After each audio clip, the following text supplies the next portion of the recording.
everything.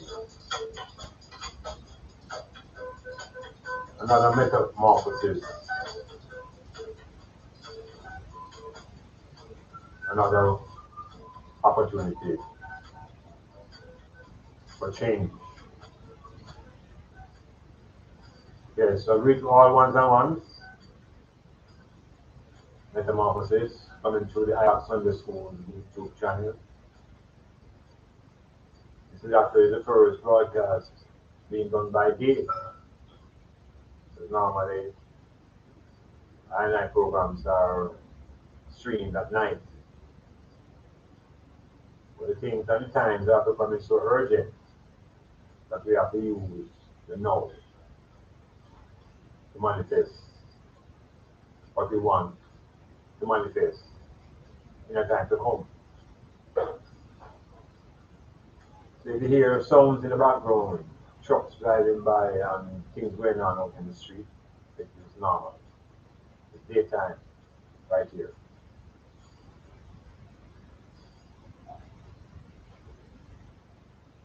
So gather up your thoughts,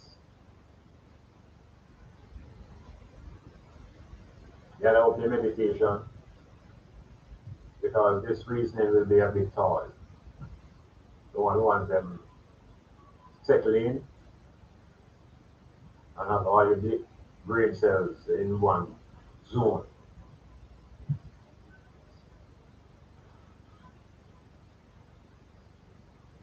Now, there are certain concepts I might want to engage. There are quite a few, but they are all related and interrelated.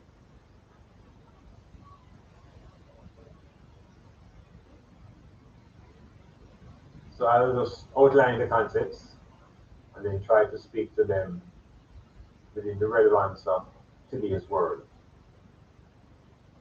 So the concepts are sub. What is the meaning of sub? S-U-B. Then we want to look into the concept of disobedience. We're going to look at the concept of dissent. We want to explore what lying really is. Lying, when people lie and tell lies. We want to explore on the broadest possible level the concept of deception, and to not be too crowded. I might want to just say a few words on the Jamaican reggae boys and the treachery that I might say happens within the program. So just easy and prepare the brain to engage to the metamorphosis. And it is always recommended that this program needs some tools to work with. For the change, we need tools. And tools that we require are pen and paper, dictionary, and a map, world map. Those are some of the basic tools that we are going to use to engage in transforming the powers within from slave-like, slavish behavior to that of mastery and self-reliance. So the concepts we want to look into now, as I said earlier, sub, deception, dissent, disobedience, sin, lying. What are all those things? And how do they connect to the events that surround us today? So we begin with sub, S-U-B. And basically we just use a synonym for that. We just say below. And something is sub, it is below. So if it's subpar, it is below par. If it is submarine, marine means water, it means it is underwater. If it is substandard, it means it's below the standard. So as a black man and an African, And we're looking now through the lens of geography. We are educated to perceive the directions given to us, that there is an east and a west and a north and a south. And we generally accept that. Where I might want us to look into now is what is the relationship between north and south. And how did it become that this north would be upward? How did north become up? And by reverse, how did south become down? Because we are educated to acknowledge that going north is going up. So we cannot generally and mentally travel up to the north. And then conversely, we travel down to the south.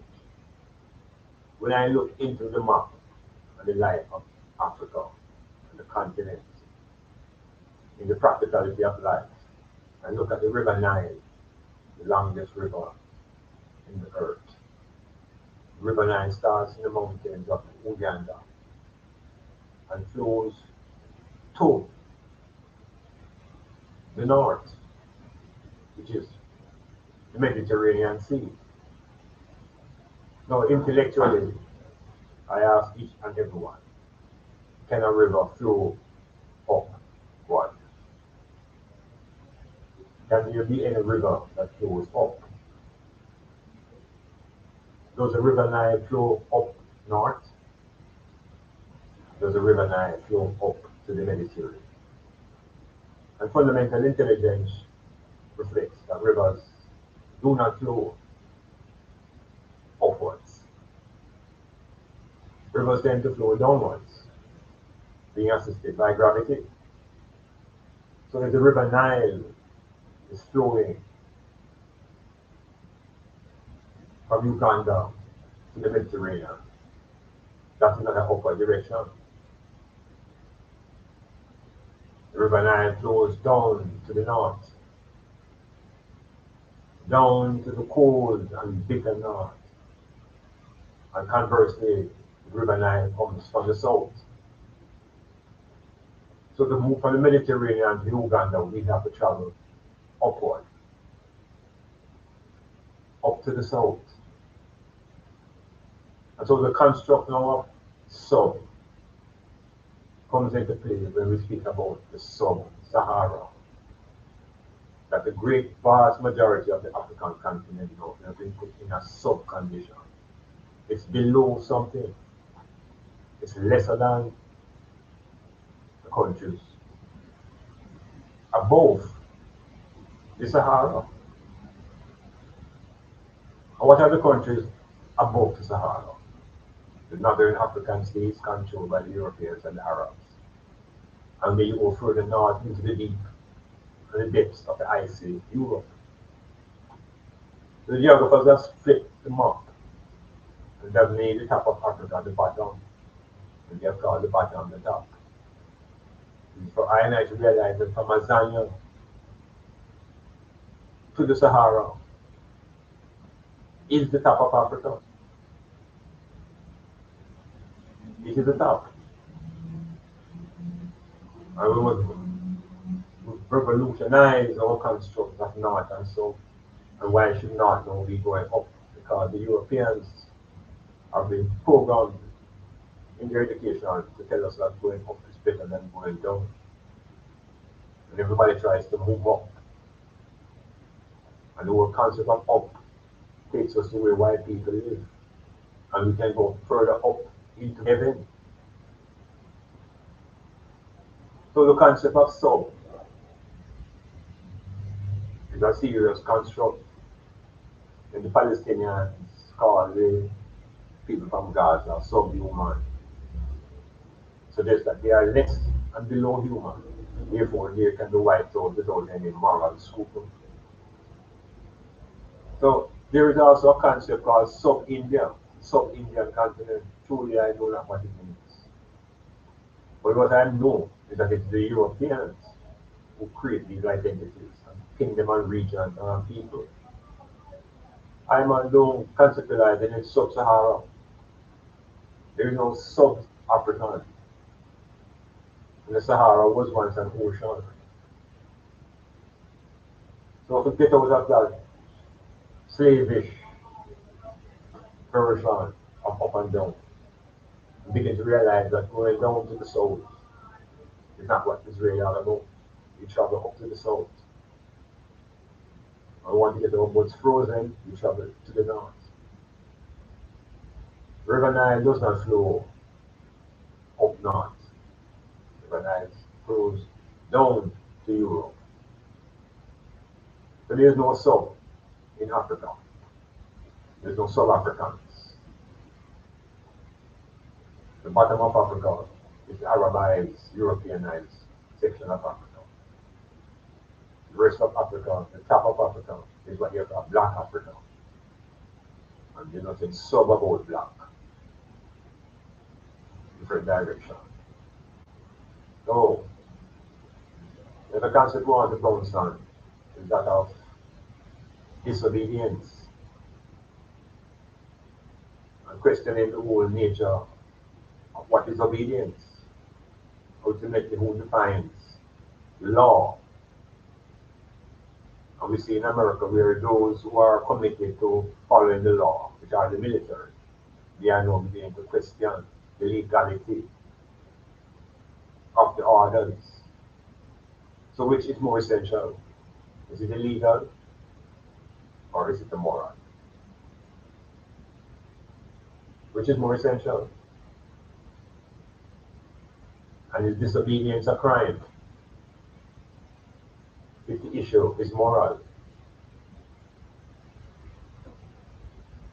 As African people, we come upon the concept of disobedience through religious training. And we hear about disobedience through Bible stories. And that in the kingdom of heaven, before man was made, there was disobedience. You get the story in the book of Revelation that the angel rose up against Lord God and demonstrated dissent. Now, what is dissent? Dissent is more disobedience within the realm of political language. And that is not illegal. Each individual has a moral responsibility to defend their position. So the reason I raise these issues as black man, that we as Africans looking into this new world organization, we understand language, culture, what is it to be disobedient, and who are the ultimate lawgivers? Where does the ultimate lawgiver rest? Is it in man, or is it in man's word through the Bible? We hear that there are two laws, the laws of man and the laws of God. And we need to know who followed the laws of God. If it was not man, then who was it?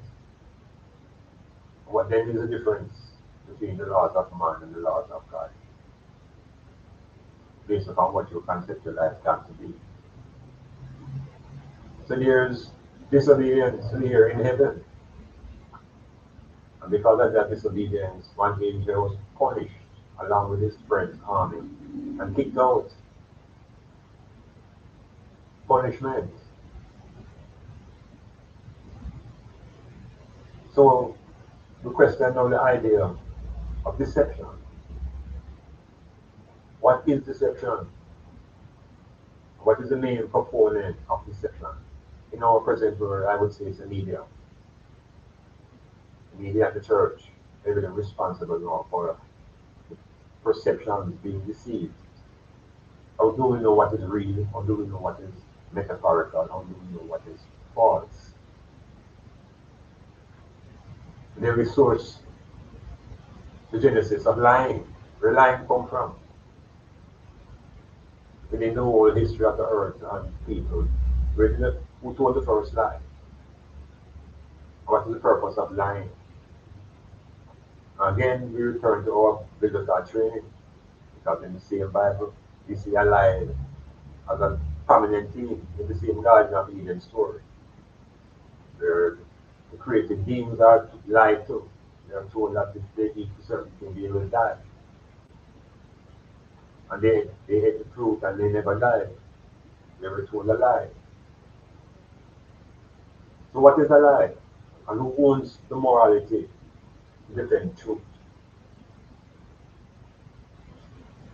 So we're overpowered by certain things as African people trying to find identity and strength and power.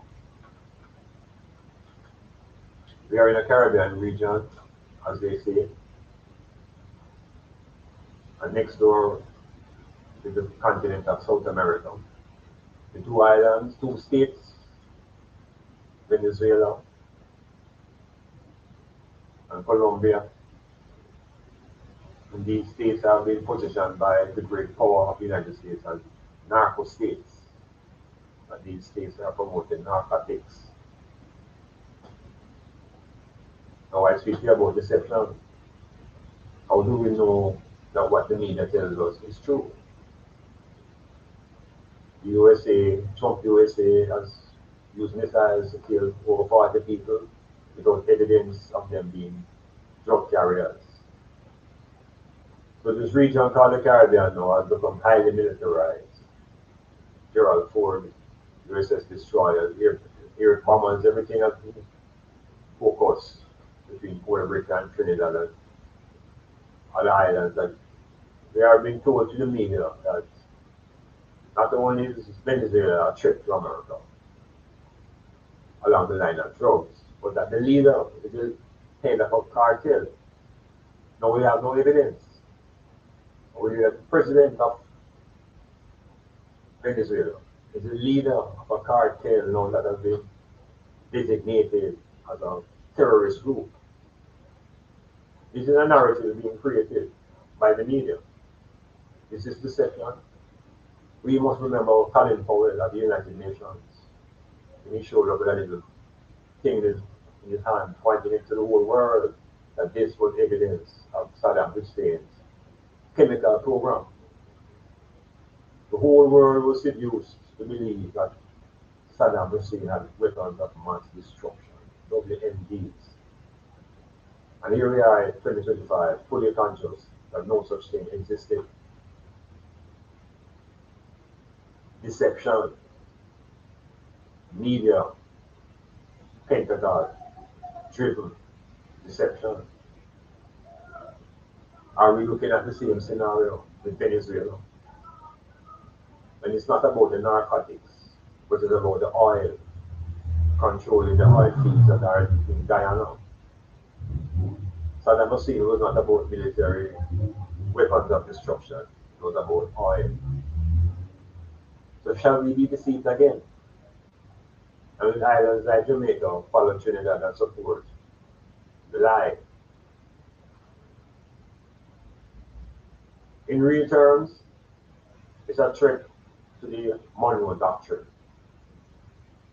A doctrine defined, developed by the American President Monroe, claiming that all territories in the Americas are the sole property of the United States.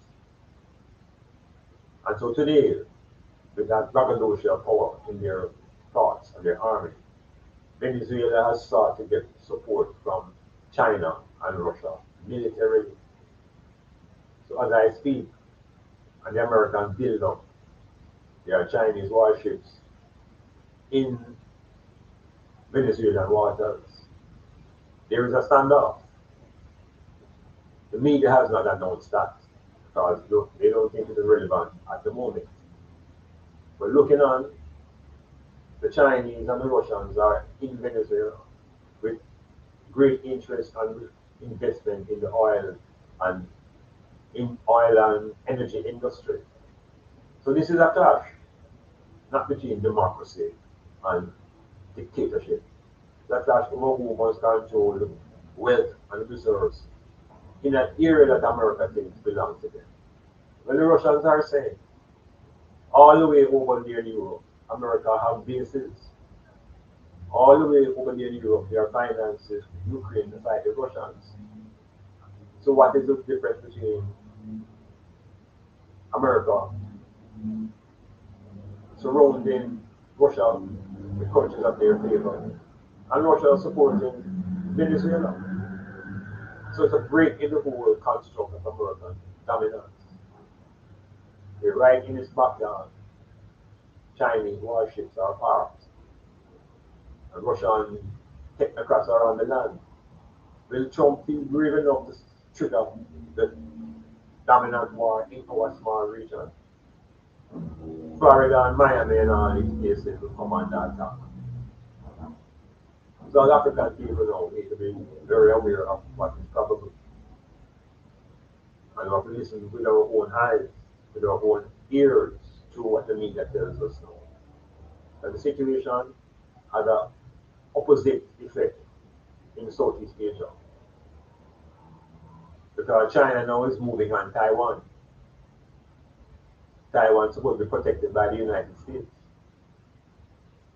So will America now turn its attention to Taiwan? America will have to rescue Taiwan, but America failed to rescue Afghanistan.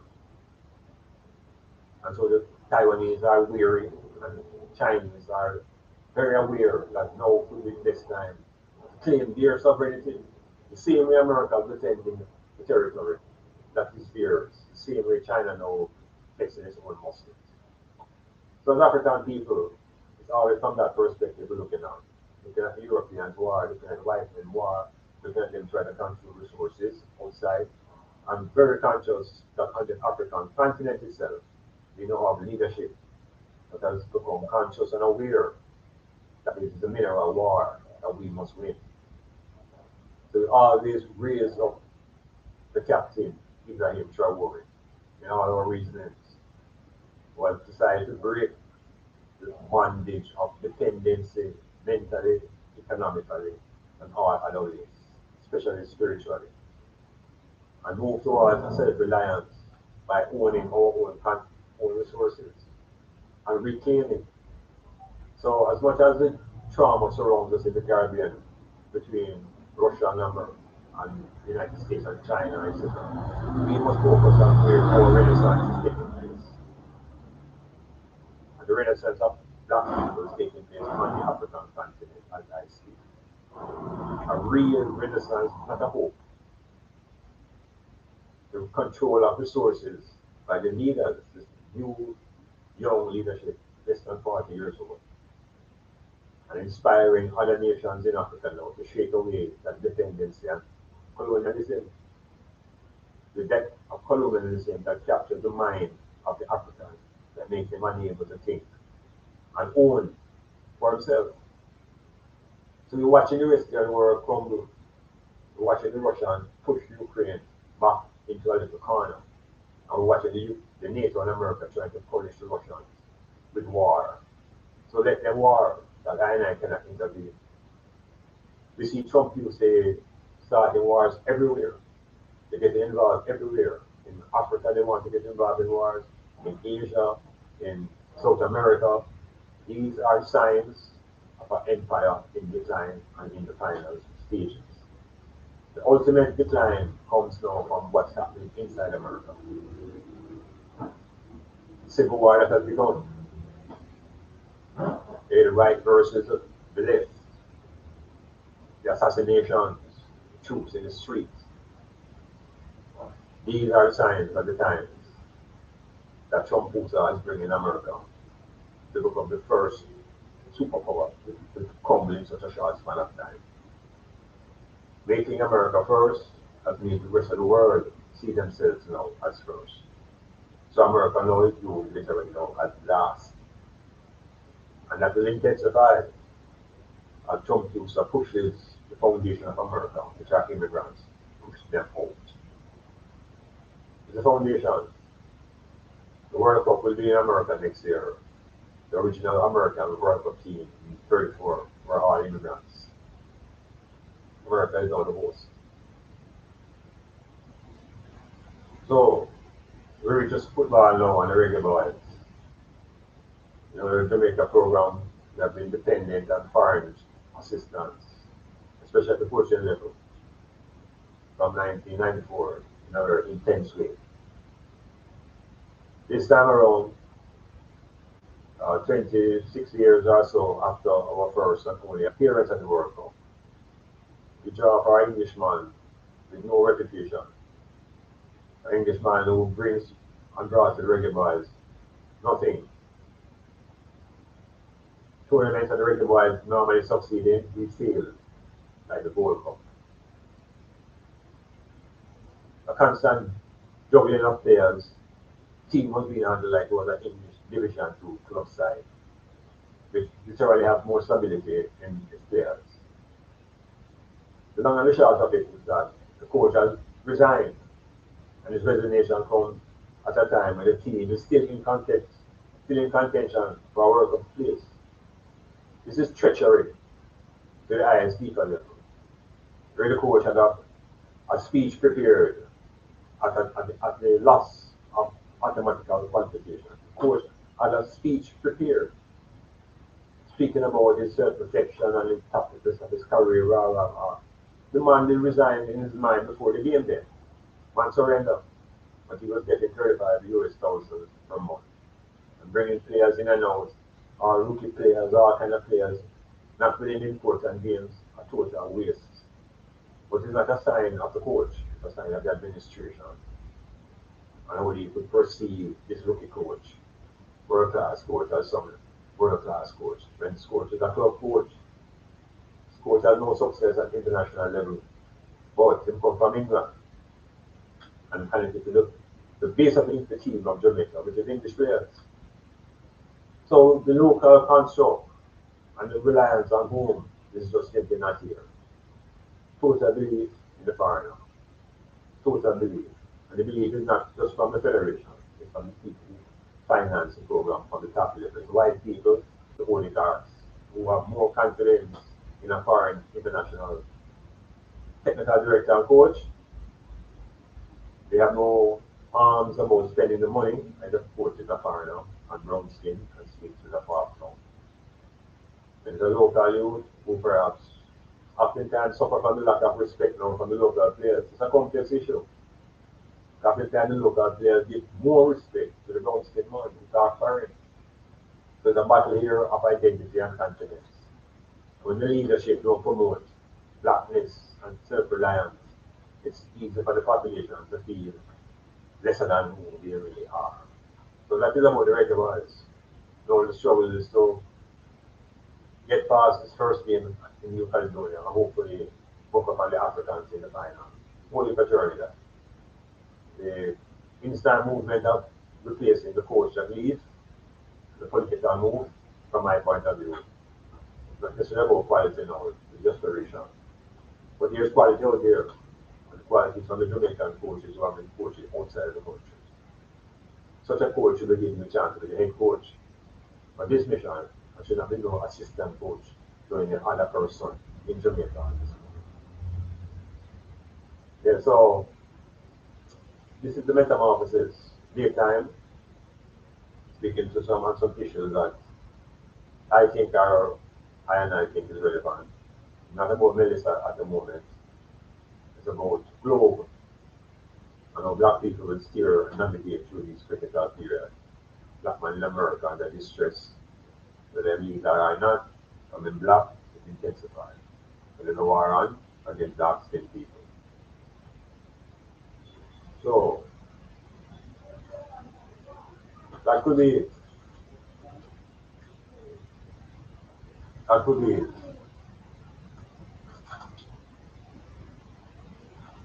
The lying, deception, these are forces that we deal with. We talk about interpersonal relations, that is in distress. People just lie to one another without even thinking about it. People just lie.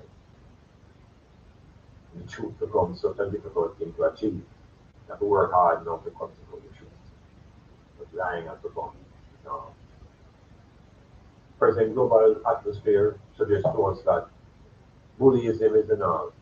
and force and might is what makes right. But to a certain extent,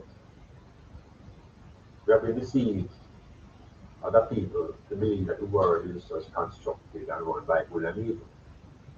It's one of the biggest deceptions. Because the universe is not necessarily a moral construction. It is man who has constructed this moral universe. The universe, by its natural functioning, doesn't function of good and evil. Plants no have no knowledge of good and evil, nor do any insects and so on. It's a human being concept. So good and evil is a human being universe that they tell us exists. And God runs one side and the devil on the other side. And a battle between these two forces perpetually, and none can overcome the other. So it's a perpetual good over evil struggle. I am not into that. I am not involved in no endless struggle of good over evil. Because that is not the real struggle. That's a deception. The real struggle is powerless versus the powerful. And that is the vibration in which the universe manifests itself. It's power. Power, because energy is power. And we can change energy, which means we can also change the vibration of power. So African people, we don't need to be striving for goodness, because the more goodness we demonstrate, it's the better our quality of life that is for us. The more power we have, the more we can make decisions that influence our life positively. Power is the key. It's not goodness. You could be good until you die. You lack power. You're oppressed. So we must strive for power rather than goodness. Because if you're good already. Those who are not good at striving for goodness, they have to make it a task. When you are naturally good, that cannot be a task. So it's power black people need. Their power. And as Garvey would remind us, power comes in all forms.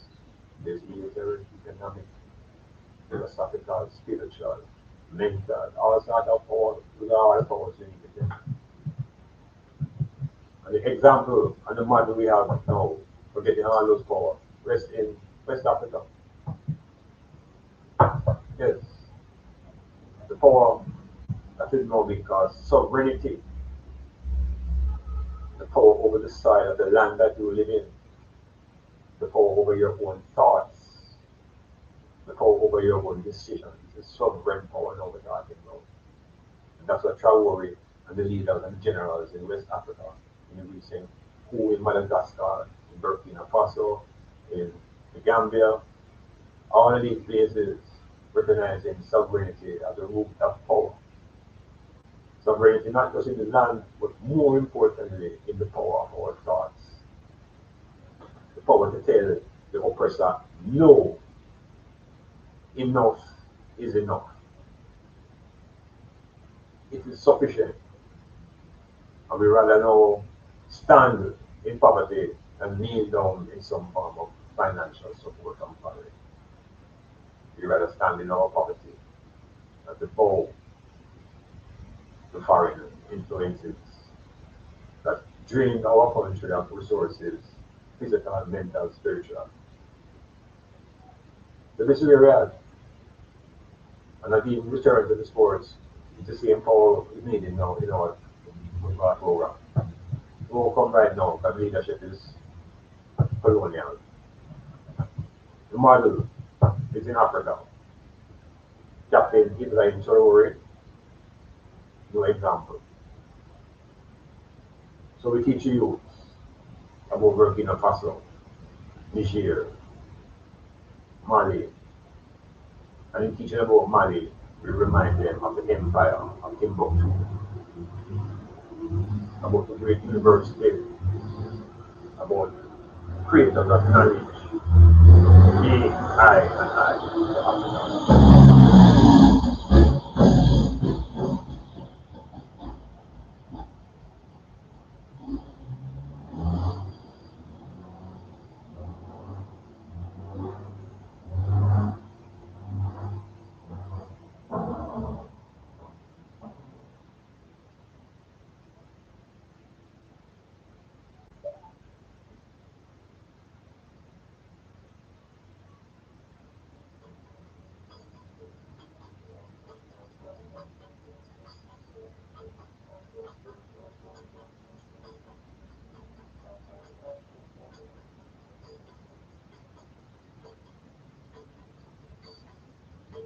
Yeah,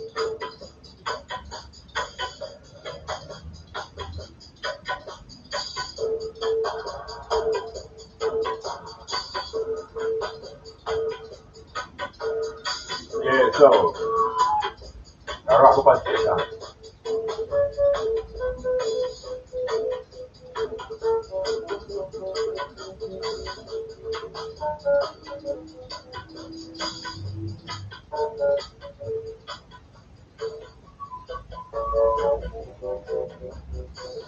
Yeah, wrapping up a session. Metamorphosis of the Iman Block. Just exploring concepts getting towards our people that impact our identity,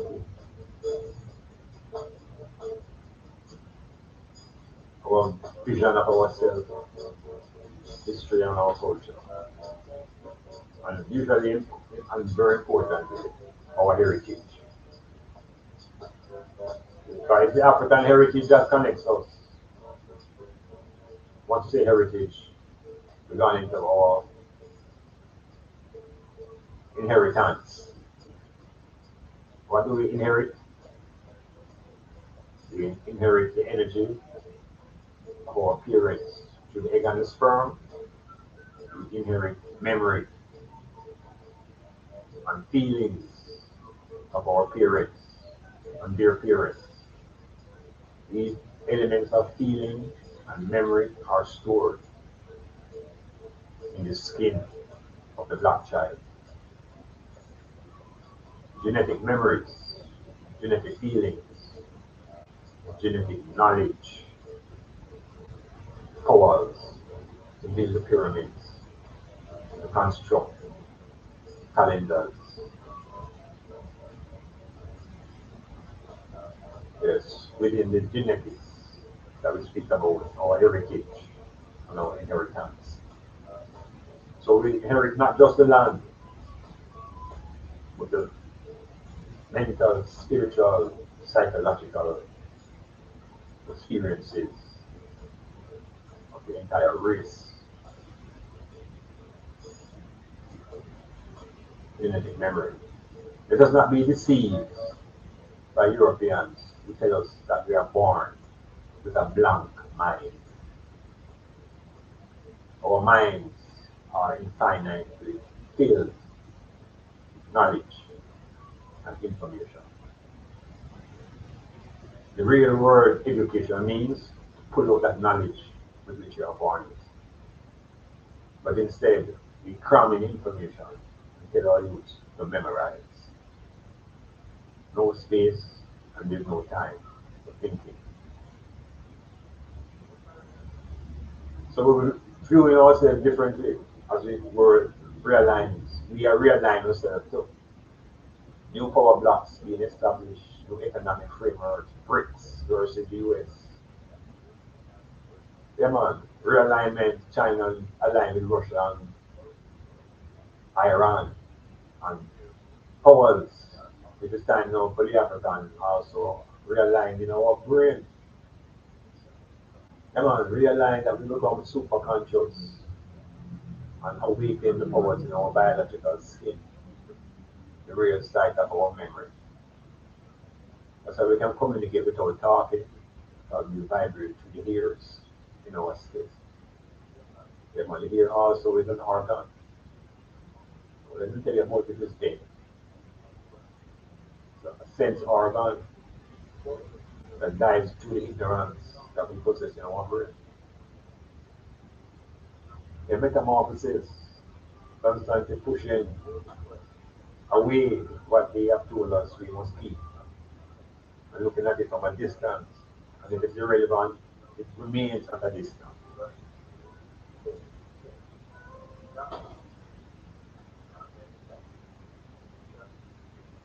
Regroup in time, rethink in time,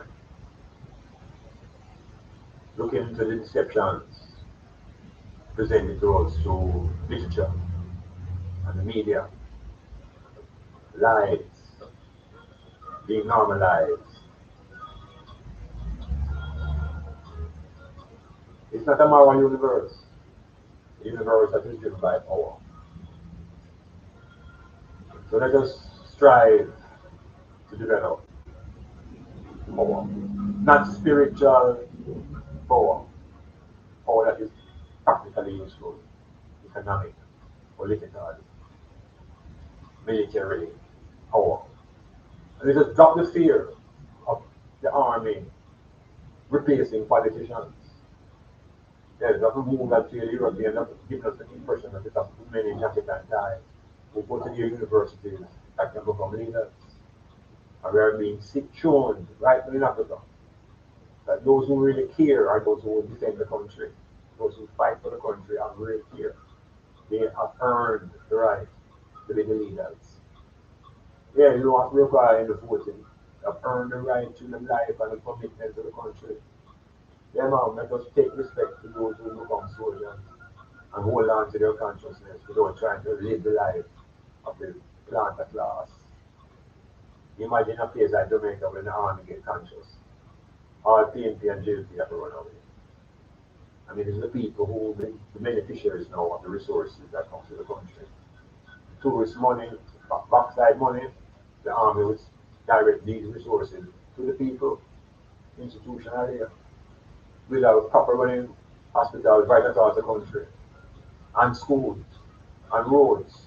You see it happening in short spaces of time in other places where the military takes the control of the society and works on behalf of building the same society that they have to defend. Yeah, man, change their own picture and drop, begin to put the real concern and put the obvious in African time. The real thieves, the real robbers, the real pirates are the ones we are voting in. Then the military decides to go around that trick and go straight to the source and begin to distribute the wealth of the country amongst the people. Yes, that's the change, that's the model, that's what Jamaica needs to do. Metamorphosis. Alright, we'll call it that. See?